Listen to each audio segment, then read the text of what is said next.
మాజీ మంత్రి రోజా మధురై మీనాక్షి అమ్మవారిని దర్శించుకున్నారు. అనంతరం లడ్డు వివాదంపై సంచలన వ్యాఖ్యలు చేశారు. తిరుపతి లడ్డు విషయంలో సీఎం చంద్రబాబు దేవుడితో ఆడుకుంటున్నారని మండిపడ్డారు. లడ్డు వివాదం అడ్డం పెట్టుకుని దేవుడిని తన స్వార్థం కోసం వాడుకుంటున్నారని విమర్శించారు. జగన్ తిరుమల పర్యటనపై రాజకీయ రగడ కొనసాగుతోందన్నారు. ప్రజలు అలజడి రేపడం ఇష్టం లేకే జగన్ తిరుమల పర్యటనను రద్దు చేసుకున్నారని మాజీ మంత్రి రోజా తెలిపారు. డిక్లరేషన్ ఇవ్వడం ఇష్టం లేక జగన్ తిరుమలకు రాలేదన్న కుటుంబ నేతల వ్యాఖ్యలను ఆమె ఖండించారు. కుల రాజకీయాలు చేసే టీడీపీ ఇప్పుడు మత రాజకీయాలకు కూడా తెరతీస్తోందని ఫైర్ అయ్యారు. భగవంతునితో పెట్టుకున్న చంద్రబాబుకు ఆ శ్రీవారి సమాధానం చెబుతారని రోజా విమర్శించారు. என்ன செய்யணும், அது மேல என்கொயரி பண்ணணும். என்கொயரி பண்ணிட்டு தப்பு பண்ணவங்கள தண்டிக்கணும். அப்படி இல்லாம அவங்களோட என்டிஏ கூட்டணி மீட்டிங் நடக்கும்போது இந்த மாதிரி ஒரு தப்பு நடந்தது, இந்த மாதிரி அனிமல் ஃபேட் இதுல மிக்ஸ் ஆயிருக்குன்னு சொல்லி அவர் பேசினது, அந்த பேசின பொய்ய உண்மையாக்குறதுக்காக அவர் ஒரு ரிப்போர்ட் கொண்டு வந்திருக்காரு. மார்ச்சோட ஜெகன்மோகன் ரெட்டி சார் சிஎம்மா முடிஞ்சிச்சு. எலெக்ஷன் அனௌன்ஸ் பண்ணாங்க.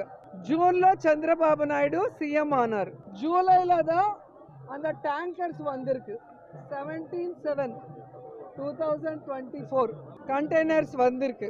அதை டெஸ்ட்டுக்கு அனுப்புனா 23/7/24 தான் ரிசல்ட்ஸ் வந்திருக்கு. அந்த 23 அன்னைக்கே Tirumala EO Shyamala Rao press meet வச்சுட்டு இதுல வனஸ்பதி வெஜிடபிள் ஃபேட் மிக்ஸ் ஆனதுனால 8 கண்டெய்னர்ல 4 நல்லா இருக்கு உள்ள அனுப்பணும், 4 கண்டெய்னர்ல vanaspati ghee vegetable oil mix ஆனதுனால ரிஜெக்ட் பண்ணிட்டோம், யூஸ் பண்ணலான்னு கிளியரா ஒரு ஈஓ சொல்லியிருக்காங்க. அங்க ஒர்க் பண்றவங்க ஃபைட் பண்ணிட்டு இருக்காங்க, அது ஜனங்களுக்கு தெரியக்கூடாது. இந்த மாதிரி நிறைய தப்பு பண்ற சந்திரபாபு நாயுடு அந்த தப்பெல்லாம் ஜனங்களுக்கு தெரியாம டைவர்ட் பண்றதுக்கு டைவர்ட் பாலிட்டிக்ஷன் தான் இந்த லட்டு விஷயம் கொண்டு வந்திருக்கார். ஏன்னா உண்மையிலே கடவுள் மேல பக்தி பயம் இருந்தா இந்த மாதிரி ஒரு தப்பு நடந்ததுன்னா சிஎம்மா இருக்கிறவங்க, டிப்யூட்டி சிஎம்மா இருக்கிறவங்க என்ன செய்யணும், அது மேல என்கொயரி பண்ணணும்.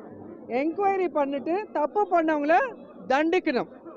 அப்படி இல்லாம அவங்களோட என்டிஏ கூட்டணி மீட்டிங் நடக்கும்போது இந்த மாதிரி ஒரு தப்பு நடந்தது, இந்த மாதிரி அனிமல் ஃபேட் இதுல மிக்ஸ் ஆயிருக்குன்னு சொல்லி அவர் பேசினது, அந்த பேசின பொய்ய உண்மையாக்குறதுக்காக அவர் ஒரு ரிப்போர்ட் கொண்டு வந்திருக்காரு.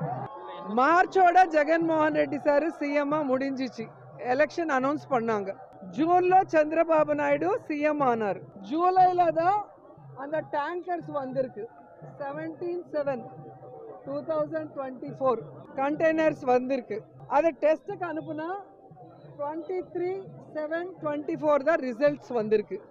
அந்த 23 அன்னைக்கே Tirumala EO Shyamala Rao press meet வச்சுட்டு இதுல வனஸ்பதி வெஜிடபிள் ஃபேட் மிக்ஸ் ஆனதுனால 8 கண்டெய்னர்ல 4 நல்லா இருக்கு உள்ள அனுப்பணும், 4 கண்டெய்னர்ல vanaspati ghee vegetable oil mix ஆனதுனால ரிஜெக்ட் பண்ணிட்டோம், யூஸ் பண்ணலான்னு கிளியரா ஒரு ஈஓ சொல்லியிருக்காங்க.